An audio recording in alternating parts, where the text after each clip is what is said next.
Welcome to the Transparent FX Academy. I'm Nick, and I'm a top author and TradingView with over 190k reputation points. In this video, I will be speaking about EURUSD. Now, as usual, to keep the video as educational as possible, first we will be covering the technical aspect for this market. Then we will be moving to the order flow by looking at the commitment of traders, so the COT data, so essentially what hedge funds and the big players in the market are doing and how they're shifting their orders.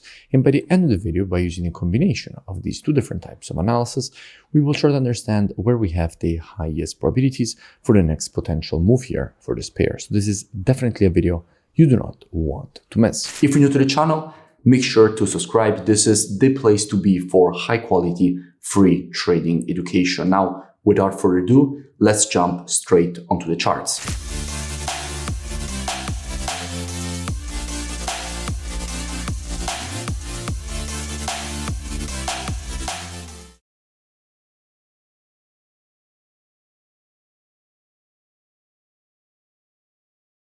Starting here from the monthly time frame, what we can see is that at the moment we have a market which is testing and rejecting a quite strong historical support and demand area. From here, in fact, all these previous rejections to the upside have been created. So every time the market tested this area, it got rejected to the upside quite aggressively. And what we can see at the moment is that the market is testing the exact same zone, has already started rejecting it to the upside.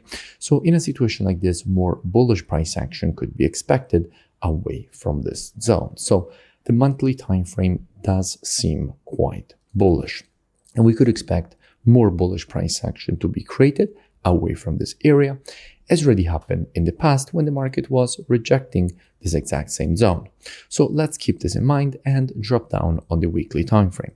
Now, from a weekly perspective, what we can notice is that at the moment we have a market which is approaching a quite significant structure level. This zone, in fact, if we look closely, was already acting as previous resistance. Starting from here, it was respected as resistance in multiple occasions. Now the market broke above that zone and is currently approaching the level again as support, because all this previous resistance, now that the market has broken it to the upside, is turned support. So if the market will now reach this zone, there's a good probability of seeing more institutional longing inside of this area, which at that point could further increase the probabilities of a potential rejection to the upside. There is also already some strong support around this area. In fact, if we look closely, we can see that from here, this previous rejection to the upside started, and right now the market is already testing this same zone. So there is first a strong support level here, and then an even stronger support level just below that. So this is the current situation from a weekly standpoint. We can also notice that from a pattern perspective, we have a clear impulse followed by a correction. Now, if we want to measure a correction after an impulse, we have to take our Fibonacci from the low to the high of the impulse leg, which in this case shows us how at the moment we have the 50% and 0.618 Fibonacci retracements currently lining up exactly at the area where the market is currently at, increases the probabilities of a potential rejection to the upside away from this zone. Dropping down on the daily time frame, what do we have? Now, from a daily perspective, this is where things get quite interesting. But before we dig deeper into what we have here from a technical perspective, first, let's go and see what we have when it comes to the commitment of traders, so the COT data, so essentially what hedge funds and the big players in the market are doing. Now, if we look at the data for the euro, we can notice how now the last report net positions have once again started to increase. We went from 69.6k net positions up to 71.6k net positions, showing how institutions have now started once again to move back to the bullish side for the euro, therefore to the bullish side for EURUSD. And this is something that has been going on for quite some time, since the market has been testing that historical support on the monthly time frame. In fact, institutions went from having a negative net positioning with minus 9.5k net positions, so more shorts than longs, with 173.8k shorts compared to only 164k longs, all the way up to now having a positive net positioning of plus 71.6k net positions. So quite strong positive net positioning with more longs than shorts, 187k longs compared to only 116k shorts. So let's keep all of this in mind and move back to the chart. And by the way, if you still haven't, make sure that you join my free Telegram channel, which you find linked in description, so you never miss new updates. Now back to the analysis.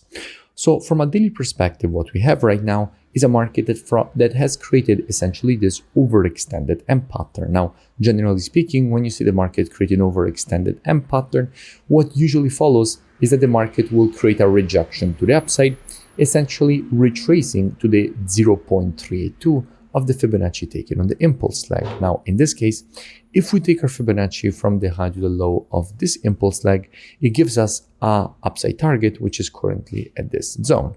So according to this pattern, there is a good probability of seeing a potential rejection to the upside for the market to go and retrace to this level.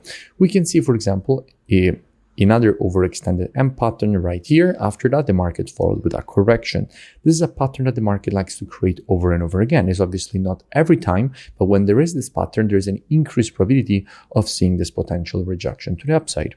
And consider the fact that all this area, as we have already identified earlier, when we were on the weekly time frame, is a confluence of support.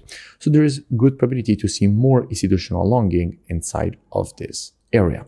So in a situation like this, what would I expect? Well, as usual, trading is reactive and not predictive. The monthly, weekly, and daily time frames combined with the COT data, those are the best time frames when it comes to the directional aspect of the market. However, when it comes to identifying early shifts in the trend of a market, the best time frames for that are the intraday time frames, so 4 hour and lower.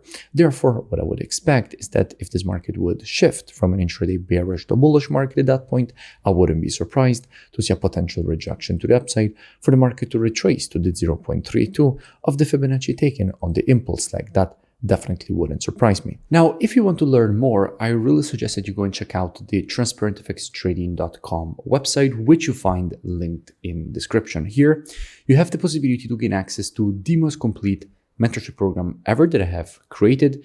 You have the possibility to gain access to all the courses, the trading station software with the Telegram signals integration, one-on-one private mentoring directly with me, the COT data software that you see me use in all these videos.